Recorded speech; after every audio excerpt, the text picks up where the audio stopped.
Okay, good afternoon, guys. This is Applied Economics, and we are already in week 8 for the subject, and most probably this will be the final topic for the subject. Again, as a reminder, you are encouraged to ask questions, and you just need to write it on our GC, send it to me, and I'm going to respond to it as much as possible and as soon as possible time.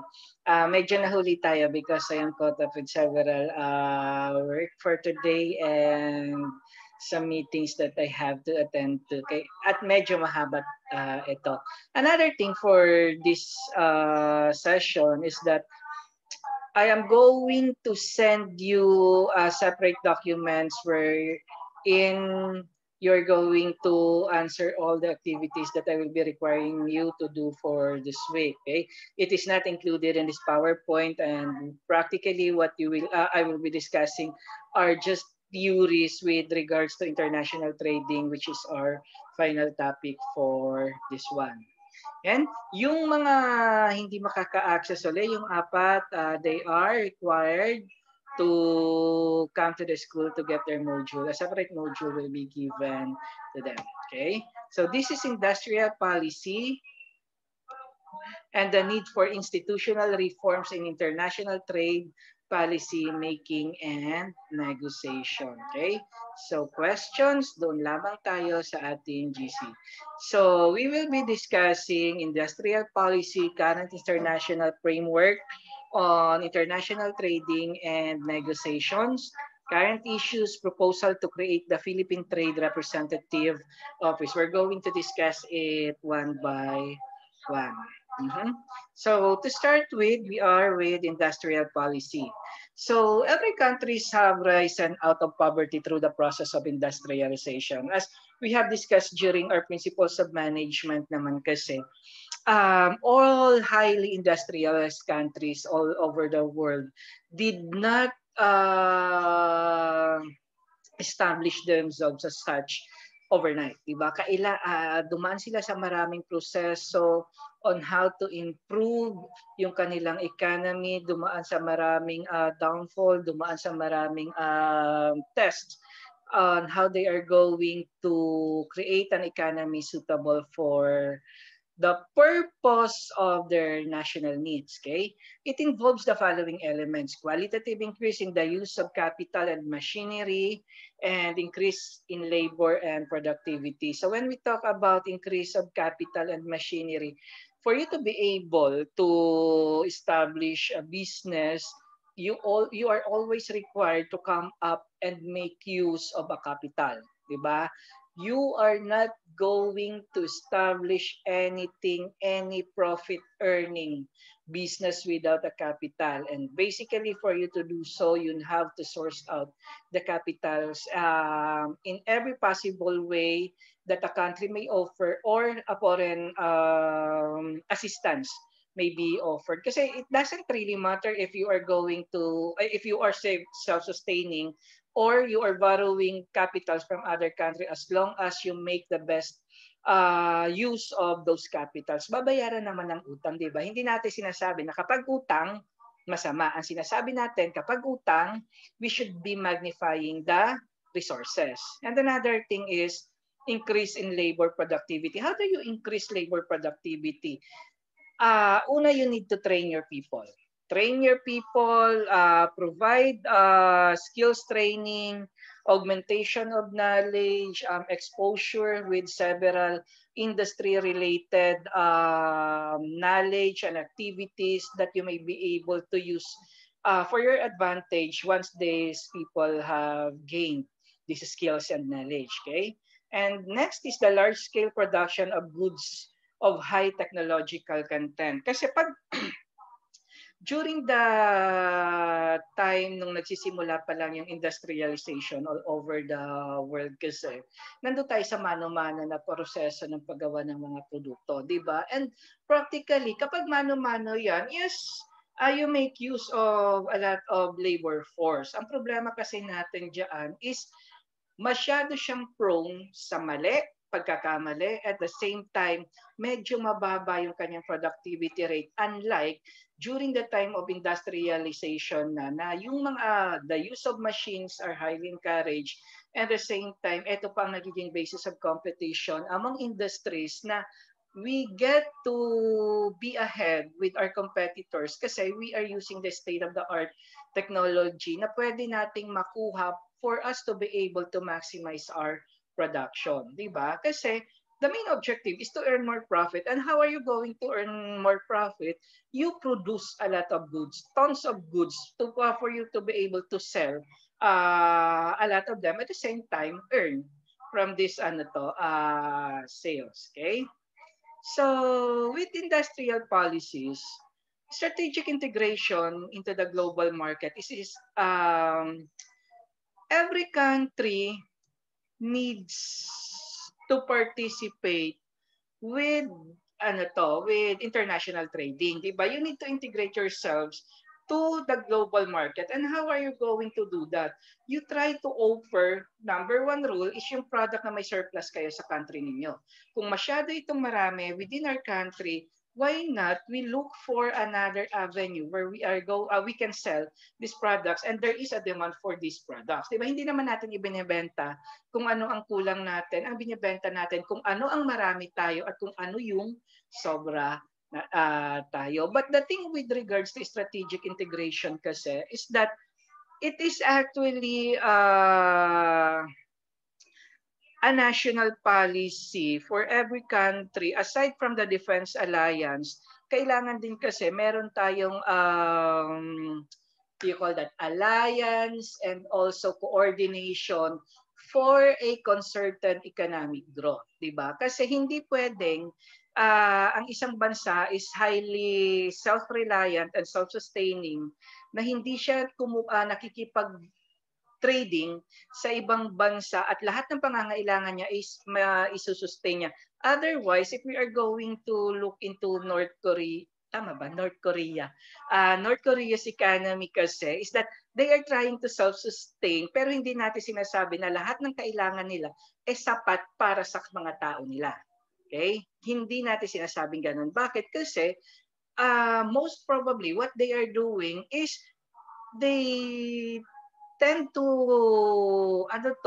exhaust and make up at pagtiisan kung ano yung meron sila sa bansa nila and look for substitute product na lang na makikita nila without them although they may be realizing the need pero hindi nila ginagawa na makipag trade pa sa ibang bansa. Okay?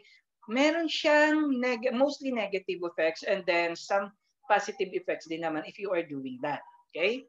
And then with Montes, the state plays daw an indispensable role in undertaking strategic integration. This is actually the reason why the president has economic advisors, why the president has a cabinet that is exclusively working for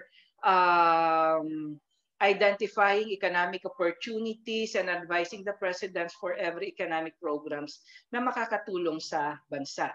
With regards to Montes thesis, sinasabi niya doon sa study niya na an industrial policy is defined as an state intervention to support new production, meaning creation of new product or introduction of new ways in making products, activities and build domestic capabilities in specific areas kasi the state, the country may be able to identify opportunities within the country but that doesn't mean na lahat ng aspect, lahat ng lugar is equally distributed with there's the wealth needed for a specific region. Diba? Kagaya dito sa Pilipinas, if we are going to talk about wealth distribution, hindi siya equal, di ba? Mostly it is concentrated in Makati, the Pasig or Tig, Pasig din yun. And also Quezon City, bago lang itong Baguio, bago lang itong Cebu City, bago pa lang, di ba? Pero there are several parts of the country na yung wealth distribution is hindi pantay. So ibig sabihin yung job creation at yung maximization ng kanilang resources nung kanilang mga produce in that specific region is hindi na ma-maximize, na in turn, it could possibly actually provide profit, taxes, revenues for the government para improve pa yung mga social services, di ba? And then another thing it is that an industrial policy build domestic capabilities in specific areas. It is more indispensable for countries seeking to pursue their development by integrating internationally. And aside from that, once we start exchanging products with other countries, it also creates development of jobs. It also creates exchange of labor forces, and at the same time an opportunity for a country to look for another country where they are going to build their business and ma-maximize nila yung kanilang capital, because in that country, gaya na pag-usapan natin last time, in that country kasi baka mas mababa ang labor cost. Malaking bagay yan. O baka sa bansa na yon, sa ibang bansa, mas mababa yung cost of production, especially with machineries, at the same time, raw materials. Okay? Again, for questions, doon lamang tayo sa GC. I will try to respond to it kapag nabasa ko na. Okay, industrial policy still, selective and sectoral. So when we talk about selective and sectoral, tax and import privileges, engineering education, cascading tariff structure, and selective credit allocation. When we talk about selective and sectoral, if a foreign country is going to invest into another country, usually na-attract sila because of this tax and import privileges. Like for example, in the Philippines, we are imposing tax holidays for 10 years sa mga kalimutan kayo lugar nito, Subic, Batangas, Cavite, Laguna, sa mga PEZA zone natin dito sa Pilipinas. And malaking bagay yung pagkakaroon ng 10 years tax holidays kasi it will make them expand the business, kasi yung babayad nila sa tax pwede nilang gamitin muna in expanding the business, creating more product, at the same time creating more jobs, di ba? So engineering educations, meaning we are trying to engineer, meaning design the educational system that is adaptive kung ano yung kailangan ng ating economy. We do not recognize people to be studying with fields na alam naman natin pagka-graduate nila walang masyadong offer na trabaho or hindi siya ganoon ka-in-demand sa ekonomiya natin. We are encouraging people to study disciplines that are highly needed and required in boosting the economy, di ba? Kasi in that case, magkakaroon tayo ng mas maraming labor force. At the same time, we are stimulating minds to be able to become better employees and productive employees in the future. And then we also have cascading of tariff structure. Basically, there is actually an issue with regards to entry and exit of products with regards to tariff structure. But the thing is, kapag mas malinaw yan sa mga foreign countries, kung ano yung mga benefits ng pagpasok nila, baka naman kasi mamaya sa customs pa lang hinaharang na sila, pineperahan na sila, or an additional tax imposition or an additional cost will be incurred, hindi sila ma-encourage yan, di ba? Pero pag malinaw sa kanila what are the benefits of entering the country, another country, hindi sila mahirapan, meron pang mga certain privileges to them, then they might be encouraged to establish business elsewhere aside from the countries of origin. Okay? So industrial. In an industrial policy daw, it does not mean that this type of policy can apply to the manufacturing sector. Hindi lang yung exclusive sa manufacturing sector. What is important is the choice of specific industries that is subject to selective intervention. Dito sa atin, there had been there had been a priority state policies doon sa mga electronics, creation of microchips, yung importing, hindi lang po produkto ang ini-import natin, even labor force ay ini-import natin. Ini-export, I mean. Ini-export natin sa ibang bansa. Although sabi nga, nag-i-import na rin tayo ng ng labor force kasi there is an issue that there are several Chinese people working in construction industry in the Philippines.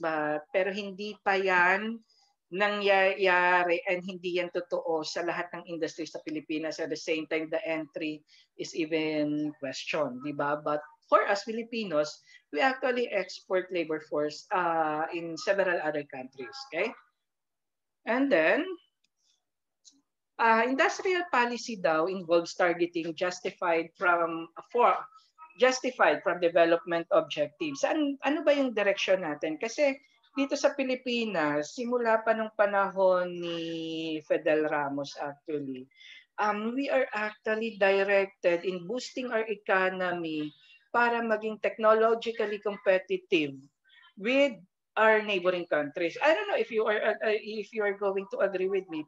For me kasi that is not the that is not night that is not the right path for the Filipinos, especially that we are an agricultural country, di ba? Kasi why don't we just develop muna all the resources that we have bago natin yakapin yung ibang industry na bago at medyo strange para sa atin na yung mga resources is kailangan pa natin kunin sa ibang bansa, di ba?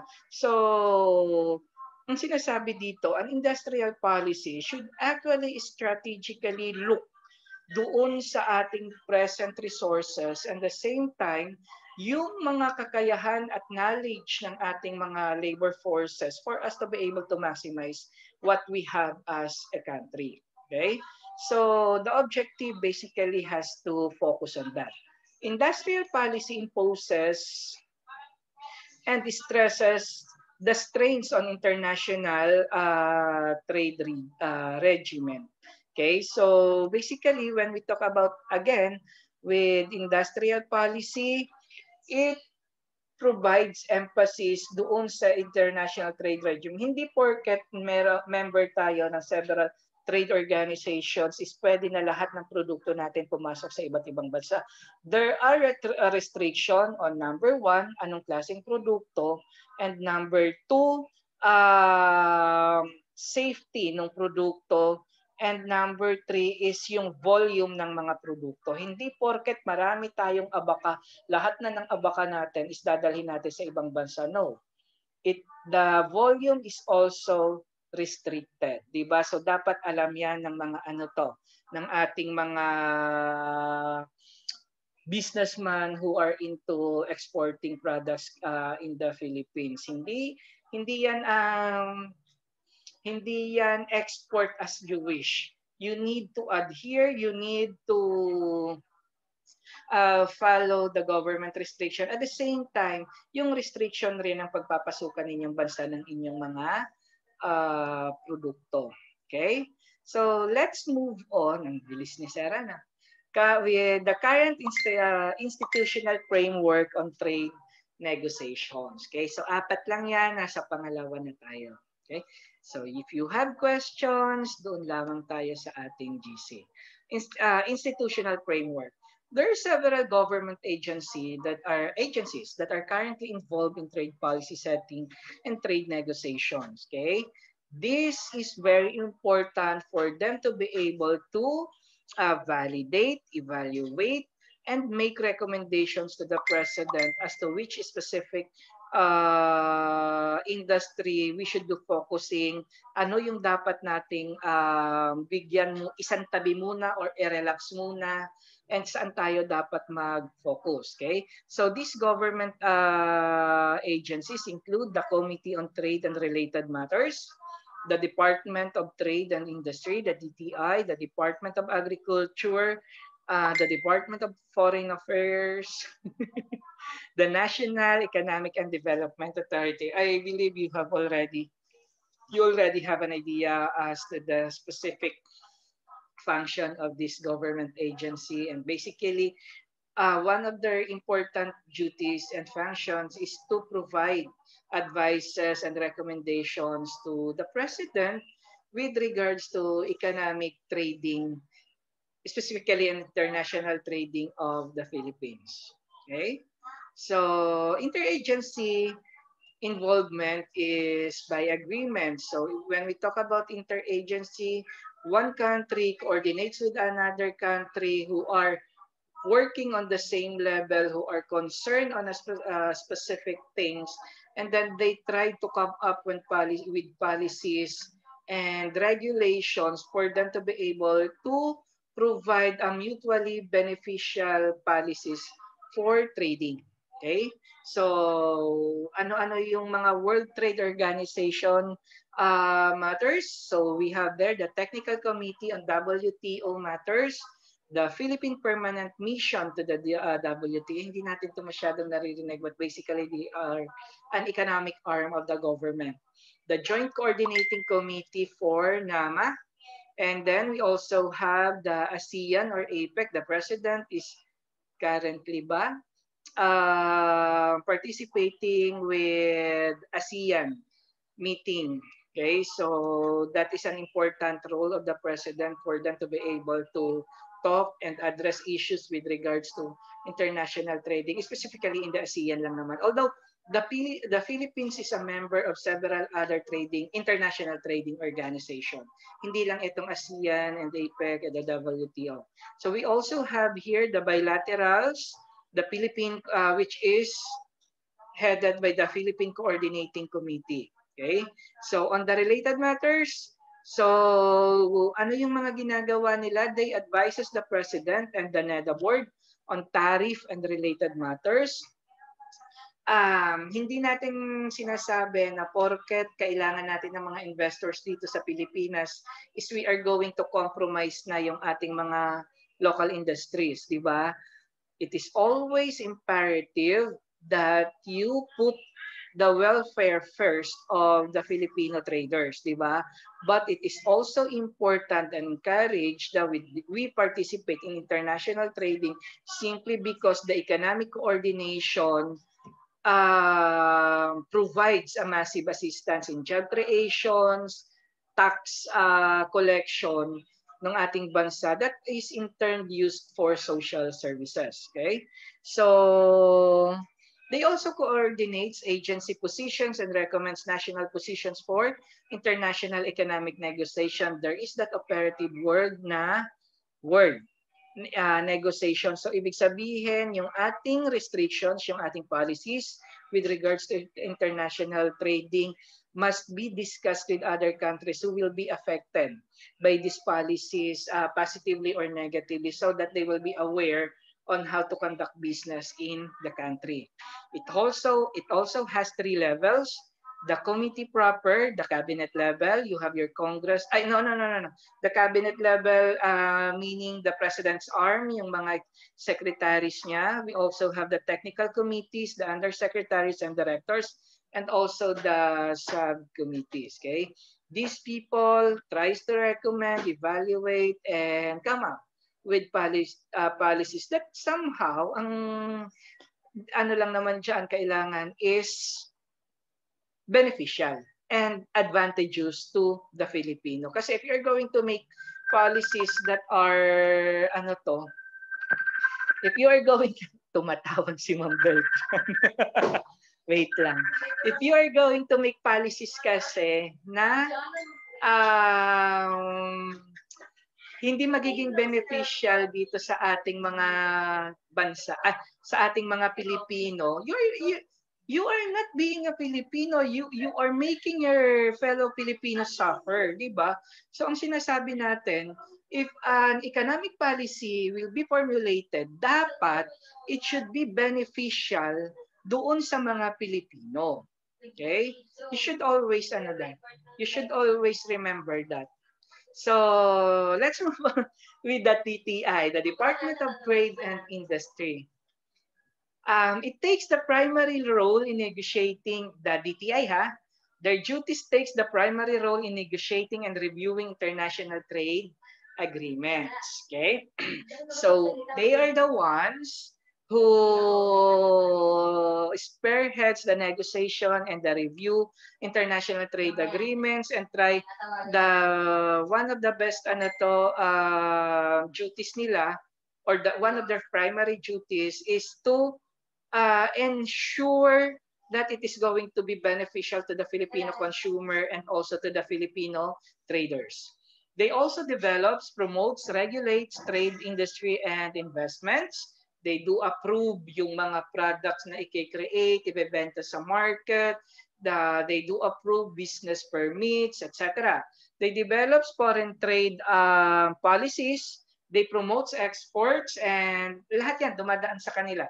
They implement measures to protect Filipinos enterprise against unfair foreign competition and trade practices. Sinasabi natin dyan, kung meron tayong local manufacturer ng rubber shoes, dapat ang una nating ipinopromote is yung mga produkto ng mga local manufacturers, hindi yung produkto nung mga foreign countries. Although meron tayong westernized mentality, but it is the duty of the DTI to actually encourage people na unahin natin yung yung mga local traders natin. Kasi pag nalugi yan, mas lamang ang pagbagsak ng ekonomiya kasi bumibili tayo ng mga bagay na hindi atin. Ang pakinabang lang naman natin dyan is tax.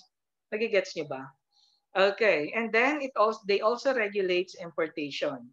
So they are the primary agent responsible for all matters pertaining to foreign trade relations, especially market access. Market access meaning yung ability to penetrate ng isang industry sa Pilipinas and also related matters. Like yung ownership, hindi pwedeng basta-basta magkaroon ng pagmamay-ari ang isang foreign national na mas mataas pa sa pagmamay-ari ng mga Pilipino. So if it is a multinational company and the foreigner is going to be a part owner, hindi siya dapat lumagpas sa 49% yung kanyang ownership. Dapat 60% of it laging sa Pilipino ang pagmamay-ari. Okay? They formulate positions and strategies with other government agencies to ensure consistency in the government's position in trade negotiation and related activities. They consult with industry groups and provide technical advice and information. Kaya nga kapag mayroong mga sakuna, di ba, nagpapalabas sila ng price freeze. Bakit? Kasi baka samantalahin ng mga negosyante that they are may sakuna, tataasan nila ang kanilang ang presyo ng mga produkto. Bawal po yan. The DTI is responsible for that. Okay? And then, they consult with industry groups and provide technical advice information. They identify tariff and non-tariff barriers affecting products of export of interest in the Philippines. Actually, isa sa mga barrier talaga natin, yung corruption sa custom, di ba? And at the same time, yung safety ng mga produktong pumapasok dito. Although if you are into international trading kasi, hindi pwede na kayo ay pumapasok sa isang bansa, yung produkto nyo ipinapasok nyo sa isang bansa nang hindi pumapasa sa international standard of products.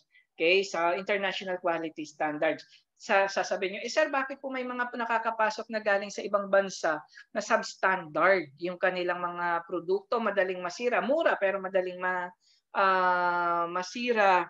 These products actually enters the country through the black market and hindi yan regulated ng government, and technically this is illegal. Ukay-ukay is illegal. Kasi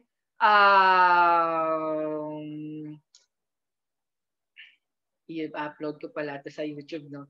Kasi naman the reason why it is illegal is primarily these ukay-ukay are actually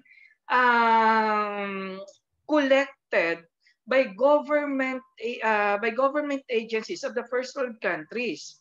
Pagkatapos, yung after ng collection yan, they are sent to the third world countries as an assistance. Assistance. So ibig sabihin dapat libre yan, ipinamimigay sa mga nangangailangan na tao. Pero ang ginagawa ng iba, binibili yan ng bulto at binibenta sa napakamurang halaga.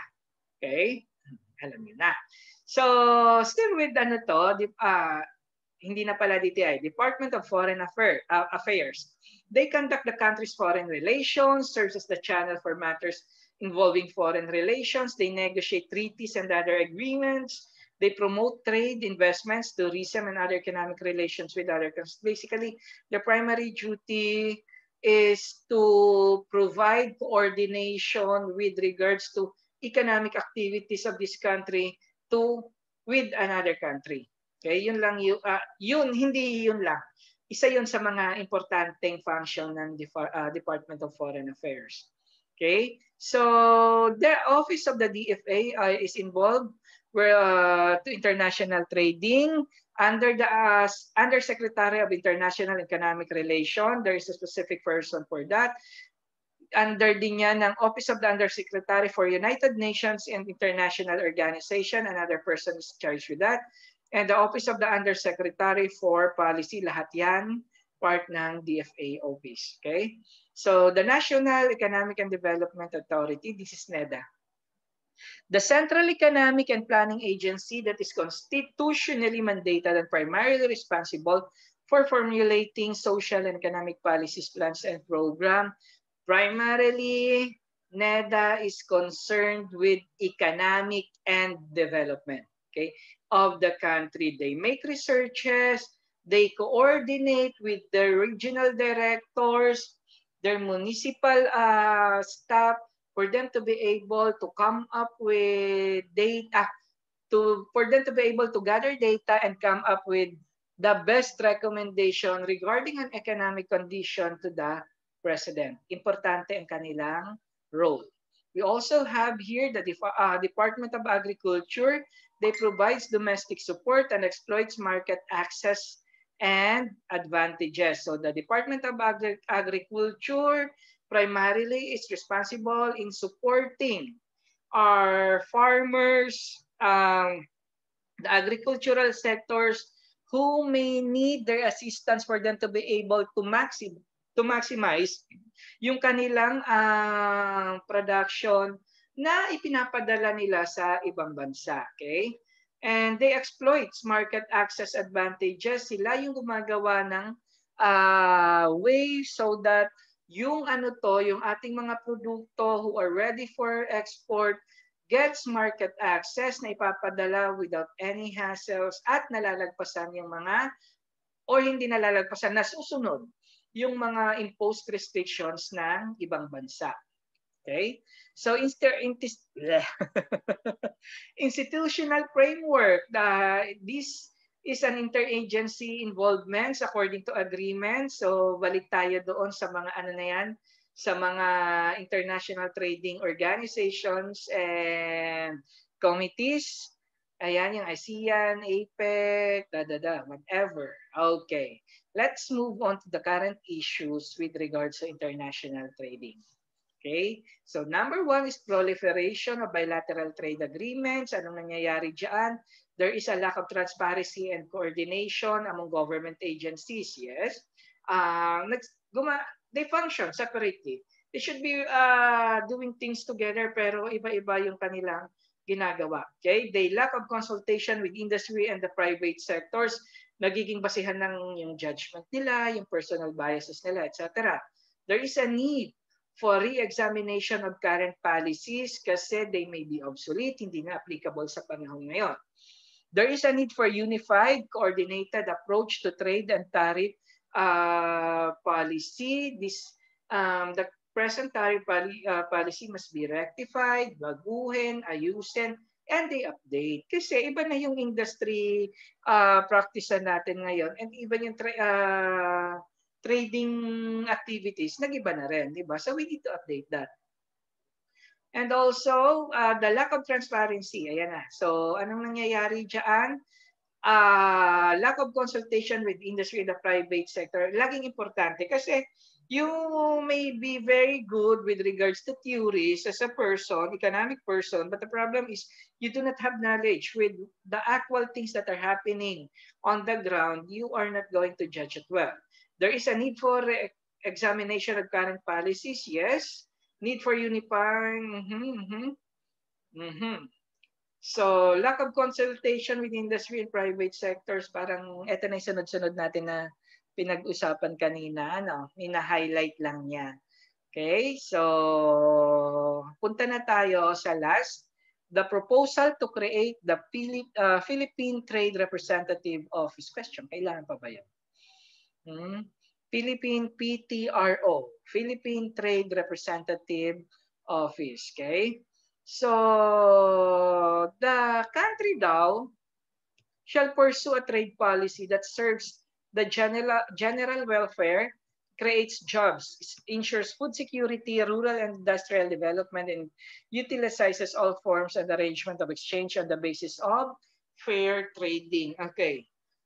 So siguro one of the activities that I will be sending you maybe tomorrow or the day after tomorrow is, or later tonight, is kailangan pa ba talaga natin ng PTRO? Diba? Kasi we already have that, ano pinag-usapan natin, the DTI, the Department of Agriculture, the NEDA. Question, kailangan pa ba natin? Or kailangan ba natin i-adapt yung sinasabi ng Vice President Leni Robredo na we may be creating more complex bureaucracy na ang nangyayari, ang dami-dami ng taong gobyerno, pero halos pare-pareho na sila ng ginagawa. Okay? So, although it is a proposal. So, the reason why it is proposed, ayan yung number 1, make arrangement of exchange on the basis of fair trade. Number 2, market access in itself is not the end goal of trade negotiation. Hindi lang naman daw with regards to entry and exit, international trading. So, ano yung mga objectives niyan? To provide coherent and cohesive trade policy, nakatutok lang sila sa international trading, exchange, and policy creation, consultative mechanism, lahat ng sectors involved in international trading, dapat daw lahat nakakausap. Ito pa yung penalties for non-consultation, hindi yung COVID. Penalties for non-consultation, ibig sabihin daw, strict implementation ng mga consultation with involved sectors, and then at the same time, if hindi sila magpa-participate, they are not going to enter the international trading. Next is transparency, and then yun, importante yung transparency on how things are done. Accountability, sino ba talaga ang may dapat responsible sa ganito at ganon. Assert Congress power over commerce. Meron namang specific committee sa Congress with regards to that. Siguro they are trying to strengthen lang. Okay? So mechanism, paano ito mangyayari? They are going to establish the Trade Representative Office attached to the Office of the President.